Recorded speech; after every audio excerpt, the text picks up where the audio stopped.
My Weird School Daze, Book Number 9. Mrs. Lizzy is Dizzy. Written by Dan Gutman. Pictures by Jim Pelot. Chapter 4. An Important Life Skill. Mother's Day was coming up on Sunday. Mrs. Lizzy said that for our first recess enrichment project, we should make something for our mothers. I'm going to cook my mom breakfast in bed, said Andrea. How are you gonna do that? I asked. Do you have a stove in your bed? No, Arlo, Andrea said, rolling her eyes. I'm going to make her breakfast on the stove and then bring it to her in bed. Oh, I said, that's different. My mom loves to eat breakfast in her pajamas, Emily said. She should put her breakfast on a plate, I told Emily. Your mom is weird. Emily looked all mad, like she was going to start crying, as usual. No, dumbhead, Andrea said to me, rolling her eyes again. Emily's mom doesn't put the breakfast in her pajamas. She eats it while she's wearing her pajamas.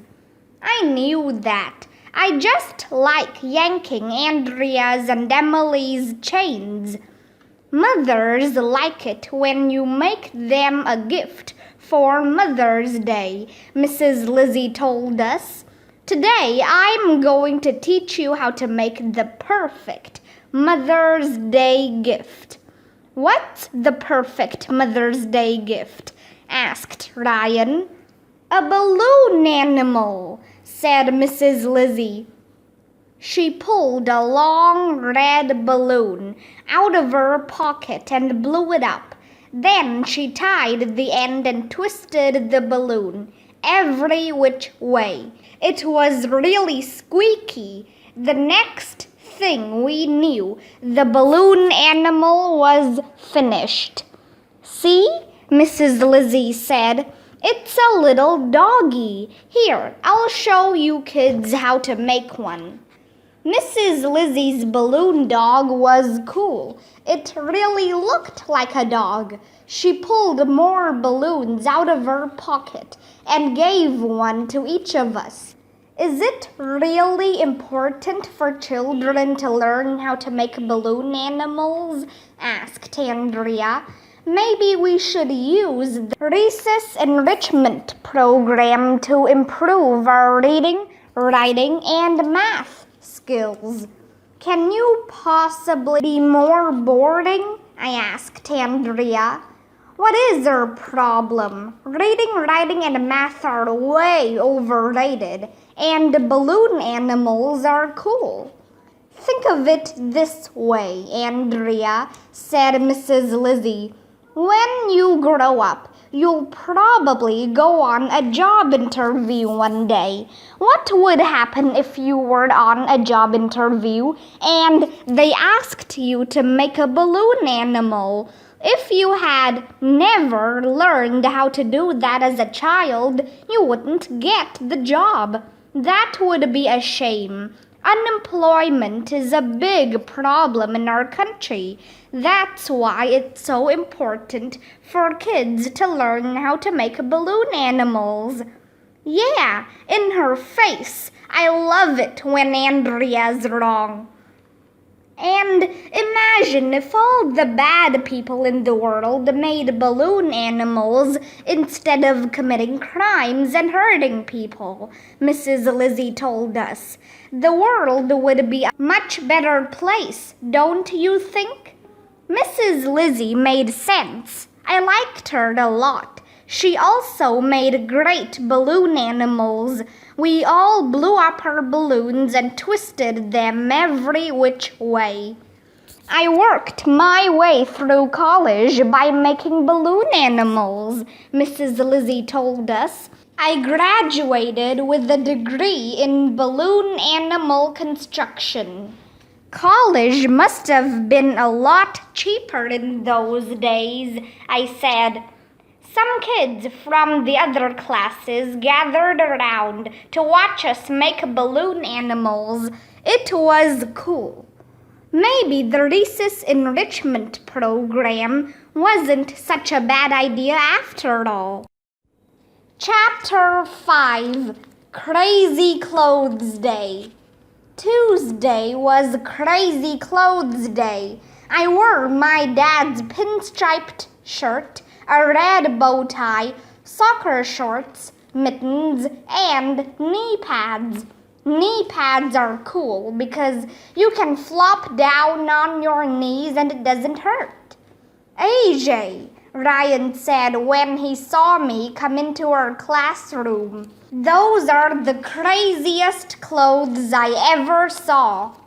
Like he should talk, Ryan was wearing his sister's dress, his mom's fur coat, and a pair of 2009 glasses that had the 00 go over his eyes and the 2 and the 9 on either side of his head.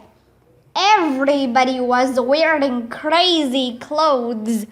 At recess, guess who showed up at the playground again?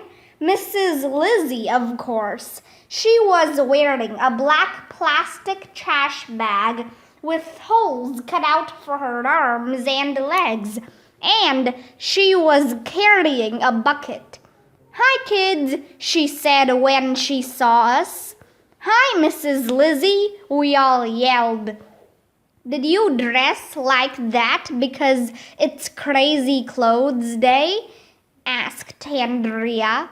"No," she replied. "I always dress like this on Tuesdays."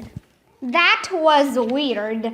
But if you think that was weird, you'll never believe in 1,100,000 years what Mrs. Lizzy brought with her to the playground. I'm not gonna tell you. Okay, I'll tell you. It was a goat. She had a goat with her, and it was on a leash. "Where did you get that goat, Mrs. Lizzy?" asked Michael. "From Rent-A-Goat," she told us. "You can rent anything. This is my friend, Pooty. Goats are my favorite animals.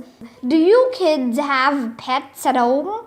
"I have a ferret named Wiggles," said Neil the nude kid.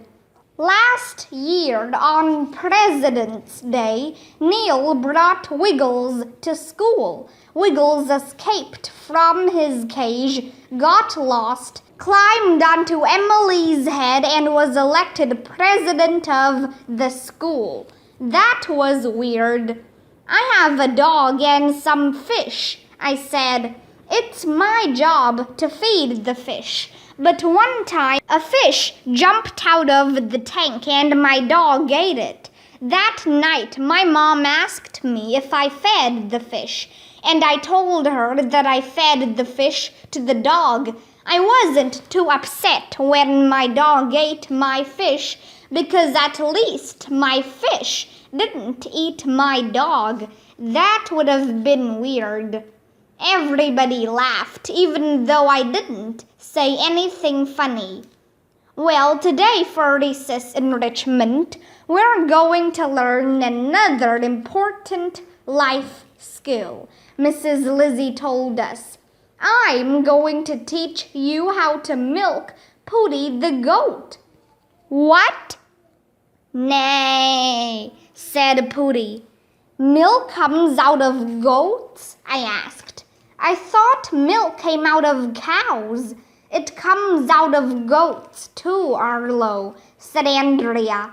Little Miss Know-It-All was proud of herself because she knew something I didn't know. I hate her. "See, we learned something already, said Mrs. Lizzy. Goats give milk. I have a question, said Andrea. Yes? Is it really important for us to learn how to milk a goat? Andrea asked. I thought the recess enrichment program was for us to learn how to do useful things like use a camera, play musical instruments, or do arts and crafts projects. That's an excellent question, Andrea, said Mrs. Lizzy. But what if you were playing in the playground one day and a goat wandered over? And what if the goat needed to be milked? And what if you had never learned how to milk a goat? That would be a shame. The poor goat wouldn't get milked. That's why this is so important. You never know when you might have to milk a goat. Nay, said Pooty. I really didn't think there was much chance that a goat was going to wander over to our playground. But I wasn't complaining because Mrs. Lizzy told Andrea she was wrong. So na-na-na-boo-boo on Andrea. It was the greatest day of my life. Okay, Mrs. Lizzy said, getting down on her knees. This is how you milk a goat. Mrs. Lizzy put her bucket under Pooty. Then she grabbed Pooty's udder and started pulling on it every which way. It looked like she was going to make it into a balloon animal, but Pooty didn't seem to mind. Soon milk started coming out, and Mrs. Lizzy squirted it into the bucket. Ew, disgusting, I said. Nay, said Pooty. We were all giggling and making rude remarks and pretending to throw up. Emily couldn't even watch. This is hard on my knees, Mrs. Lizzy said. How about one of you takes over and milks Pooty? None of us wanted to milk Pooty. I looked at the ground. Ryan looked at the ground. Neil looked at the ground. Even Andrea looked at the ground. If you don't want the teacher to call on you, always look at the ground. That's the first rule of being a kid. AJ, Mrs. Lizzy said, you're wearing knee pads. How about you milk Pooty? Yeah, everybody agreed. That's a great idea, said Michael. AJ should milk Pooty. He's got knee pads. I knew the only reason Michael thought it was a great idea for me to milk Pooty was because he wouldn't have to milk Pooty. That's the last time I wear knee pads to school. I got down on my knees. Mrs. Lizzy showed me how to take Pooty's udders and yank on them to squirt the milk into the bucket. I'm not going to bore you with all the details, but it was disgusting. I thought I was gonna throw up. Pooty didn't complain, though. She seemed happy to get milked. So what do you think, AJ? Asked Mrs. Lizzy. Isn't milking a goat fun? I think I'll never drink milk again, I told her. Arlo, you probably never drink milk anyway, Andrea said, rolling her eyes. I do too, I said. I have Milk Duds and Milky Way bars all the time. They have milk in them. Why can't a goat fall on Andrea's head? Chapter 6 Crazy Hat Day. Wednesday was Crazy Hat Day. Usually we're not allowed to wear hats in school. We were at recess one day and I asked everybody why. Hats might spread germs, Andrea said.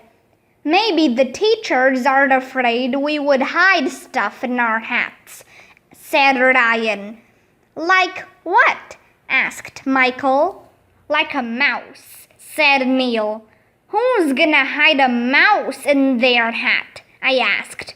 A few years ago, Neil said, I heard about some kid who hid his mouse in his hat and brought it to school. So just because some weird kid hid his mouse in his hat, that means nobody can ever wear hats in school? I asked. That doesn't make sense. What if that kid hid his mouse in his pants? Would they say we can't wear pants to school? Would we have to come to school in our underwear? Nobody hides mice in their pants, Arlo, said Andrea.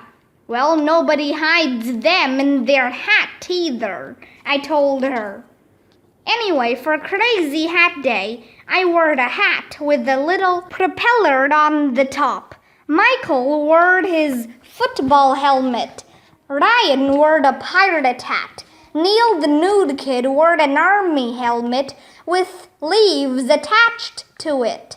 Andrea wore a hat with pieces of fruit piled on top of it. Emily wore a stuffed animal on her head. Everybody had on crazy hats. The only bad thing was that it was raining outside. That meant we had to have indoor recess in our classroom. Bummer in the summer. Indoor recess is no fun at all because we don't get to run around. Mr. Granite told us that Mr. Klutz was going to come and keep an eye on us while he went to the teacher's lounge to eat lunch.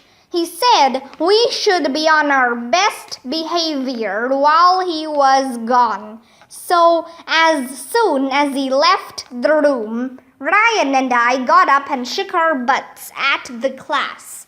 Most of the kids laughed.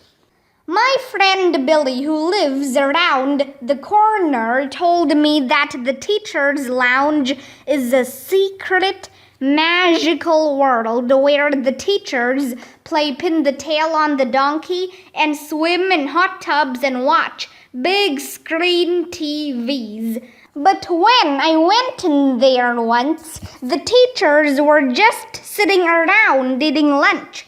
I think maybe they heard I was coming, so they quick got rid of the hot tub and the TV, so I wouldn't know they were having so much fun. While we were waiting for Mr. Klutz to show up, guess who came into our classroom? It was Mrs. Lizzy.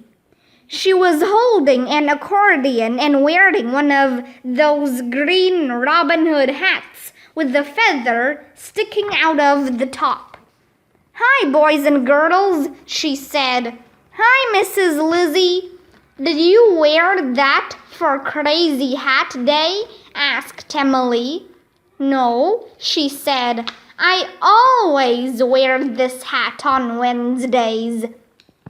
What are you going to teach us today for recess enrichment? Asked Michael. Today I'm going to teach you how to yodel, Mrs. Lizzy said. Yodel? I asked. What's that? Yodeling is a kind of singing, said little Miss I Know Everything. Andrea keeps a dictionary on her desk so she can look up words and show everybody how smart she is. That's right, Andrea, said Mrs. Lizzy. Yodeling was developed in Switzerland as a way for people to communicate on mountain peaks. It sounds like this. Yodel-ay-hee-hoo. I never heard anybody sing like that before. It was the weirdest kind of singing in the history of the world. I can even yodel with my mouth closed, said Mrs. Lizzy. Then she started yodeling with her mouth closed. Mrs. Lizzy, is it really important for us to learn how to yodel? Asked Andrea. Sure, said Mrs. Lizzy. What if you were on a reality TV show and you had to yodel to win $1 million, but you didn't know how, and because you didn't know how to yodel, you didn't win $1 million. That would be a shame. That's why it's so important for kids to learn how to yodel. Mrs. Lizzy threw back her head and started yodeling. It sounded like this. Yodel, addle, edel, idle. Yodel, addle, edel, idle, ooh. Yo, yo, yodel, lady who. Yodel, lady who. Yo, yo, yodel, yodel, lady. Yo, yo, yodel, yodel, lady who. Yodel, lay he, yodel, lay he. Yodel, lay who. Yodel, lay he, yodel, lee who. Yodel, lay he, yodel, lay he, yodel, lay who. Yada, yada, yada, yada, yaddy, ooh. Yippee, oh, the lady, Adelaide, ay. Oh, ho, ho, ho, lay the lay, he, tea, rodeo, he. Yodeling is weird. Mrs. Lizzy sounded like my dad when he gargles in the morning.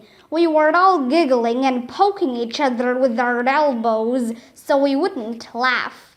While Mrs. Lizzy was in the middle of her yodeling, you'll never believe who walked into the door. Nobody, because if you walked into a door, it would hurt. But you'll never believe who walked into the doorway. It was Mr. Klutz. Mrs. Lizzy looked at Mr. Klutz and stopped in the middle of her yodel. Mr. Klutz looked at Mrs. Lizzy. I looked at Michael. Michael looked at Ryan. Andrea looked at Emily. Everybody was looking at each other. We were all afraid that Mr. Klutz would be mad. It was so quiet in the class, you could hear the pin drop. Was somebody yodeling in here? Asked Mr. Klutz. Yes, said Ryan. Mrs. Lizzy is teaching us how to yodel so we can win $1 million on a reality TV show. I love yodeling, said Mr. Klutz. In my younger days, I spent a year in the Swiss Alps. I yodeled all the time. You yodeled all the time for a year? I asked. Didn't you get tired? Not at all, he said. I love to yodel.